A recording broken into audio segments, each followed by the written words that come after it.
क्या आप जानते हैं साउथ फिल्म इंडस्ट्री का ऐसा कौन सा एक्टर है जिसने RRR फिल्म के एक्टर को भी पीछे छोड़ दिया, जिसने एक विलेन होते हुए भी बाहुबली के एक्टर को सीधी टक्कर दी। क्या आप जानते हैं फिल्मों में एक्टिंग के अलावा ये एक्टर और क्या करते हैं? क्यों फिल्म इंडस्ट्री में एक एक्टर होने के बावजूद इन्होंने अपने हमसफर के रूप में किसी एक्ट्रेस को न चुनकर एक रिपोर्टर को चुना, और किस तरह से यह रिपोर्टर इनकी लाइफ में आई? दोस्तों, हम बात कर रहे हैं पृथ्वीराज सुकुमारन की, जो साउथ इंडियन फिल्म इंडस्ट्री के खासकर मलयालम और तमिल फिल्मों के सुपरस्टार है। वो एक बेहतरीन एक्टर होने के साथ साथ एक डायरेक्टर, प्रोड्यूसर और सिंगर भी है। वहीं अपनी दमदार एक्टिंग टैलेंट के दम पर वो पूरे इंडियन सिनेमा में अपना खास नाम बना चुके हैं। उन्होंने मलयालम के अलावा तमिल, तेलुगु और हिंदी फिल्मों में भी काम किया है। तो चलिए जानते हैं इस महान हस्ती यानी पृथ्वीराज सुकुमारन के जन्म से लेकर अब तक की पूरी कहानी। पृथ्वीराज का जन्म केरल के त्रिवेंद्रम में एक मलयालम फैमिली के घर पर 16 अक्टूबर 1982 में हुआ। इनके पिता भी पेशे से एक एक्टर हैं, जिनका नाम सुकुमारन है और माँ का नाम मल्लिका सुकुमारन। वहीं अगर भाई बहनों की बात करें तो उनके बड़े भाई इंद्रजीत सुकुमारन भी एक एक्टर है। तो हम इस तरह से कह सकते हैं कि एक्टिंग उनके खून में है, क्योंकि वो एक्ट्रेस की फैमिली से बिलोंग करते हैं। पृथ्वीराज की एजुकेशन की अगर हम बात करें तो इन्होंने अपनी schooling Saint Joseph Boys High School से पूरी की। आगे की पढ़ाई इन्होंने श्रीन बालकनी सीनियर फ्रेंचाइजी स्कूल से पूरी की। आपको बता दें कि दोनों ही स्कूल चेन्नई में स्थित है,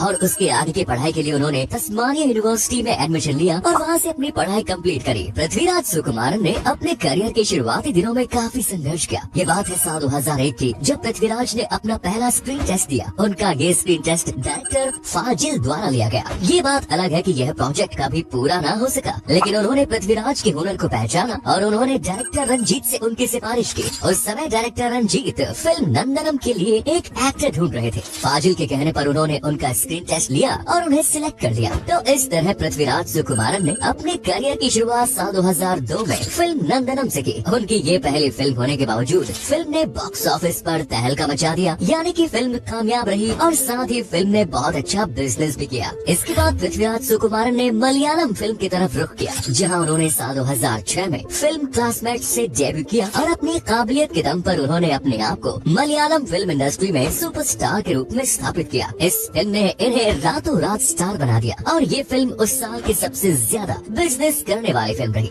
मलयालम फिल्म से ही अपने करियर को आगे बढ़ाते हुए पृथ्वीराज सुकुमारन ने साल 2006 में फिल्म वर्गम में इंस्पेक्टर का रोल निभाया। ये फिल्म डायरेक्टर पद्म कुमार द्वारा डायरेक्ट की गई फिल्म थी। इस फिल्म में काम करने के बाद उनके काम को फिल्म इंडस्ट्री में काफी सराहा गया। इसके बाद सुकुमार ने साल 2007 में फिल्म चॉकलेट में काम किया। इस फिल्म ने बॉक्स ऑफिस पर अच्छा कमाल दिखाया और फिर काफी चर्चा में रही। इन्होंने थला पवू और थिराक कथा फिल्मों में काम किया। थला पवू फिल्म के लिए पृथ्वीराज की काफी सराहना की गई और कहा गया कि ये चलते हुए दौर के बेहतरीन कलाकारों में से है। थला पवू और थिराक कथा दोनों फिल्मों को लोगों ने काफी पसंद भी किया। वहीं अगर हम बात करें तमिल सिनेमा की, तो तमिल सिनेमा में भी पृथ्वीराज सुकुमारन का बहुत बड़ा योगदान रहा। पृथ्वीराज ने तमिल फिल्म जगत में अपनी शुरुआत साल 2005 में काना तंडायन फिल्म से की। इस फिल्म में इन्होंने खलनायक की भूमिका निभाई। ये फिल्म डायरेक्टर भाग्यराज द्वारा डायरेक्टेड थी। ये उन फिल्मों में से एक थी जिसमें पृथ्वीराज के काम की सबने जमकर तारीफ की और ऐसा कहा गया कि पृथ्वीराज सुकुमारन फिल्म इंडस्ट्री के लिए किसी फरदान से कम नहीं। साल 2007 में पृथ्वीराज ने तमिल फिल्म मोजी में काम किया, जो कि ब्लॉकबस्टर फिल्मों में से एक रही। उसी साल उन्होंने साथम, पोदथे और कन्ना मूची येनाडा में भी काम किया। साल 2008 में पृथ्वीराज सुकुमारन ने तमिल रीमेक वेल्लीथिरे में एक्टिंग की। इस फिल्म में उनकी जबरदस्त एक्टिंग ने लोगों को ये कहने पर मजबूर कर दिया कि पृथ्वीराज सुकुमारन जैसा कोई नहीं। अब आपको पृथ्वीराज सुकुमारन की एक विशेष बात बताते हैं। वो कोई भी फिल्म करें, चाहे वो विलेन के रूप में हो या फिर एक हीरो के रूप में, हर एक रोल में पृथ्वीराज सुकुमारन इस बात को प्रूव कर देते हैं कि कोई भी रोल ऐसा नहीं जिसे वो परफेक्शन के साथ न कर सके, और उनकी इन्हीं क्वालिटीज की वजह से आज उन्हें दुनिया भर में पहचान मिली। इसके अलावा पृथ्वीराज सुकुमारन ने और भी कई फिल्मों में काम किया है, जिसमें उनकी लेटेस्ट फिल्म की बात की जाए तो उनमें गाना मन्ना, कारवा जैसी फिल्में शामिल है। वहीं उन्होंने रावणन और रावण फिल्म में ऐश्वर्या के साथ भी काम किया। इस फिल्म के बारे में अगर बात करें तो यह फिल्म बॉक्स ऑफिस पर कमाल दिखाने में कामयाब रही, जिसकी वजह से सिनेमा हॉल हाउसफुल चल रहे थे। हालांकि कुछ लोगों का ऐसा कहना है कि फिल्म ठीक ठाक रही, लेकिन फिल्म में पृथ्वीराज सुकुमारन के काम की काफी प्रशंसा की गई और ऐसा भी कहा गया कि दूसरी लैंग्वेज से बिलोंग करने वाले पृथ्वीराज सुकुमारन ने हिंदी फिल्मों में भी अपनी एक स्पेशल जगह बना ली है। मलयालम और तेलुगु फिल्मों में अपना लोहा मनवाने के बाद सुकुमार ने तेलुगु सिनेमा में भी अपनी काबिलियत के झंडे गाड़े। पृथ्वीराज ने तेलुगु फिल्म में अपनी पहचान फिल्म शिवपुरम से बनाई, जो कि मलयालम के अनंत भद्रम का तेलुगु डबिंग है। दोस्तों भले ही उनको पहचान शिवपुरम से मिली, लेकिन ये उनकी पहली फिल्म नहीं थी। आपको बता दें कि उनकी पहली फिल्म काला का निधि थी, लेकिन अफसोस ये फिल्म रिलीज नहीं हो पाई क्योंकि ये प्रोजेक्ट बीच में ही बंद हो गया। उनकी मणिरत्नम द्वारा डायरेक्टेड फिल्म विलेन भी काफी चर्चा में रही, जो फिल्म रावण का तेलुगु डेब्यू है। वहीं अगर हम हिंदी फिल्मों की बात करें तो प्रशांत नील के डायरेक्शन में बनी फिल्म सालार में हम पृथ्वीराज सुकुमारन को देख सकते हैं। इस फिल्म में भले ही मेन रोल में प्रभास नजर आ रहे हो, लेकिन एक डैशिंग बॉडी के साथ सुकुमारन जैसे एक्टर को भी कोई इग्नोर नहीं किया जा सकता, जिन्होंने इस फिल्म में विलेन बनकर सभी को अपनी ओर अट्रैक्ट किया। इस एक्टर ने भले ही इस फिल्म में एक विलेन का किरदार निभाया, लेकिन इनका रुतबा किसी हीरो से कम नहीं। इस फिल्म में पृथ्वीराज सुकुमारन ने वरदराज मन्नार की भूमिका निभाई है। वहीं अगर हम पृथ्वीराज सुकुमारन के प्रोडक्शन हाउस की बात करें तो उनके प्रोडक्शन हाउस में अक्षय कुमार के फिल्म सेल्फी को प्रोड्यूस किया गया। दरअसल अक्षय कुमार और इमरान हाशमी पर फिल्माई गई ये फिल्म पृथ्वीराज की मलयालम फिल्म ड्राइविंग लाइसेंस का रीमेक थी।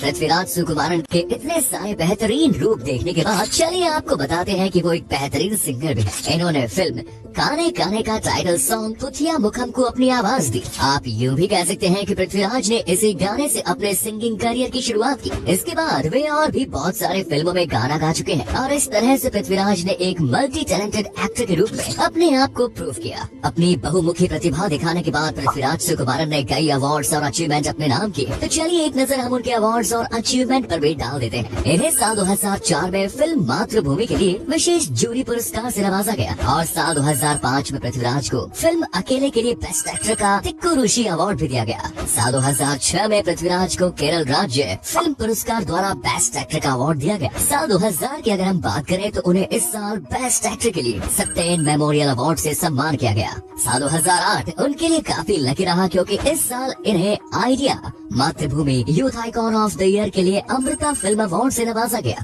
इसी साल पृथ्वीराज सुकुमारन को जय हिंद टीवी पुरस्कार और तेरा कत्था थाला पव्वू का अवार्ड बेस्ट एक्टर के लिए दिया गया। इस तरह एक के बाद एक अवार्ड अपने नाम करते हुए साल 2009 में पृथ्वीराज सुकुमारन को एशियानेट साल फिल्म यूथ आइकन का अवार्ड दिया गया और साल 2010 में उन्हें youth icon of the year के लिए जय हिंद टीवी पुरस्कार से भी नवाजा गया। दोस्तों पृथ्वीराज सुकुमारन की अगर हम निजी जिंदगी की बात करें तो उन्होंने अपनी हमसफर के रूप में सुप्रिया मेनन को चुना, जो पेशे से पत्रकार है। इनकी लव स्टोरी भी किसी फिल्म की स्टोरी से कम नहीं। दरअसल पृथ्वीराज की सुप्रिया से मुलाकात का किस्सा काफी मजेदार है। पहली बार सुप्रिया ने उन्हें साउथ इंडियन फिल्मों में एक फीचर करने के लिए बुलाया, जहां दोनों की बातें शुरू हुई और बातों के दौरान ही पता चला कि उनका टेस्ट यानी इंटरेस्ट काफी मिलता है। दरअसल दोनों की किताबें और फिल्मों को लेकर जो सोच थी वो काफी सिमिलर थी और इस तरह से दोनों एक अच्छे दोस्त बन गए। आपको बता दें कि सुप्रिया एक मलयाली है और मुंबई में ही रहती है। इस तरह से सुप्रिया और पृथ्वीराज की मुलाकातों का सिलसिला यूं ही बढ़ता चला गया और दोस्ती प्यार में बदल गई। उन्होंने अपनी दोस्ती को एक नया नाम दिया, यानी कि 25 अप्रैल 2011 को दोनों ने शादी कर ली और आज इस अंडरस्टैंडिंग कपल की एक प्यारी सी बेटी अलंकृता है। साउथ फिल्म इंडस्ट्री के जाने माने actor, director, singer Prithviraj Sukumaran एक वॉइस आर्टिस्ट भी है, जिन्होंने मणिरत्नम की फिल्म में अपनी आवाज भी दी। वहीं ये काफी विवादों में भी घिरे हैं। उनके ऊपर ये अफवाह थी कि एनफोर्समेंट डायरेक्टरेट ने 25 करोड़ रुपयों का जुर्माना लगाया है, लेकिन आपको बता दें कि एक्टर ने इस सब बातों को खारिज करते हुए कहा कि ये सब बातें बकवास है, इस पर ध्यान न दिया जाए। और उन्होंने इस बात पर अफसोस भी जाहिर किया कि लोग मनगढ़ंत बातों से मीडिया में खूब नाम उछालते हैं। उन्हें इस बात से कोई फर्क नहीं पड़ता कि अपने वाले पर इसका क्या असर होगा। चलिए अब जानते हैं पृथ्वीराज के अपकमिंग प्रोजेक्ट्स के बारे में। साल 2024 में उनकी बहुत सी फिल्में आने वाली हैं, जिसमें मलयालम फिल्म गुरुवायूर अम्बा लाना दाइल, अदु जीवितम, बारोज और टाइसन। बॉलीवुड फिल्मों की बात करें, बड़े मियां छोटे मियां में नजर आने वाले हैं वो। वहीं उनकी तमिल फिल्म कदल मुदीचू भी इसी साल रिलीज होने वाली है। अगर हम पृथ्वीराज